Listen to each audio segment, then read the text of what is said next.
ಕರ್ನಾಟಕ ರಾಜ್ಯದ ಹವಾಮಾನ ಮುನ್ಸೂಚನೆ.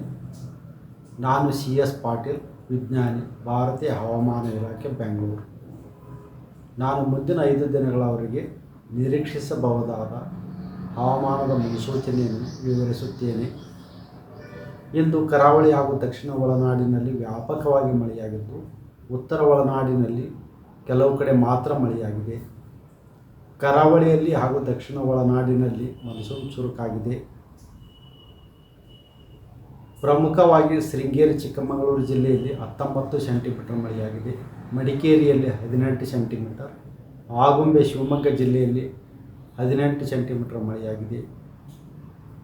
ಈಗಿರುವ ಹವಾಮಾನದ ಸಿನಾಪ್ಟಿಕ್ ಸ್ಥಿತಿ ಏನೆಂದರೆ, ಮೊದಲನೇದಾಗಿ ಪೂರ್ವ ಅರಬ್ಬಿ ಸಮುದ್ರದ ಗುಜರಾತು, ಮಹಾರಾಷ್ಟ್ರ, ಕರ್ನಾಟಕ ಹಾಗೂ ಕೇರಳದ ಕರಾವಳಿಯ ಉದ್ದಕ್ಕೂ ಟ್ರಫ್ ಇದೆ. ಶಿಯರ್ ಝೋನ್ 20 ಡಿಗ್ರಿ ಉತ್ತರ ಅಕ್ಷಾಂಶದಲ್ಲಿ ಇದ್ದು, ಅದು 3.1 ಮತ್ತು 5.8 ಕಿಲೋಮೀಟರ್ ಎತ್ತರದ ಮಧ್ಯದಲ್ಲಿ ಇದೆ.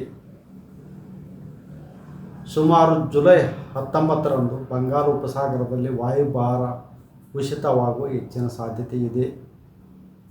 ಇವುಗಳ ಪ್ರಭಾವದಿಂದ ಕರಾವಳಿ, ಉತ್ತರ ಹಾಗೂ ದಕ್ಷಿಣ ಒಳನಾಡಿನ ಎಲ್ಲ ಜಿಲ್ಲೆಗಳಲ್ಲಿ ಜುಲೈ 17ರಿಂದ ಜುಲೈ 21ರವರೆಗೆ ವ್ಯಾಪಕವಾಗಿ ಮಳೆಯಾಗುವ ಹೆಚ್ಚಿನ ಸಾಧ್ಯತೆ ಇದ್ದು, ಉತ್ತರ ಕನ್ನಡ, ಉಡುಪಿ, ದಕ್ಷಿಣ ಕನ್ನಡ, ಶಿವಮೊಗ್ಗ, ಚಿಕ್ಕಮಗಳೂರು ಹಾಗೂ ಕೊಡಗು ಜಿಲ್ಲೆಗಳ ಕೆಲವು ಕಡೆ ಭಾರೀ ಹಾಗೂ ಅತಿ ಭಾರೀ ಮಳೆಯಾಗುವ ಸಾಧ್ಯತೆ ಇದ್ದು, ಜುಲೈ 17ರಿಂದ ಜುಲೈ 21ರವರೆಗೆ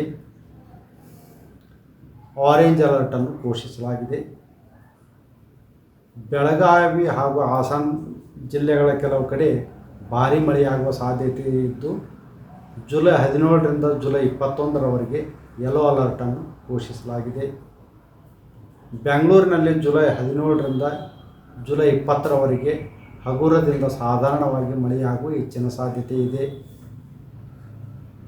ಕರ್ನಾಟಕದ ಕರಾವಳಿಯಲ್ಲಿ ಬಲವಾದ ಗಾಳಿ ಮತ್ತು ಸಮುದ್ರದ ಅಲೆಗಳು ಇರುವುದರಿಂದ ಮೀನುಗಾರರು ಸಮುದ್ರಕ್ಕೆ ಇಳಿಯಬಾರದೆಂದು ಎಚ್ಚರಿಸಲಾಗಿದೆ.